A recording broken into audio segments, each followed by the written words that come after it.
Okay, so this is interesting. Just set all this up, and the soundboard's not coming on.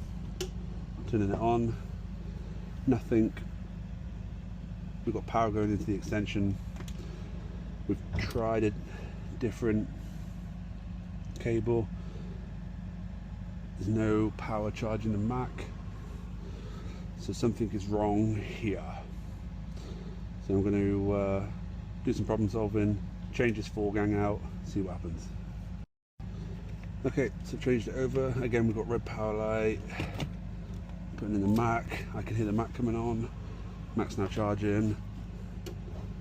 Soundboard's on. So yeah, red light comes on here, so there must be breakage between the sockets. Job for my electrician, because I'm not one of them.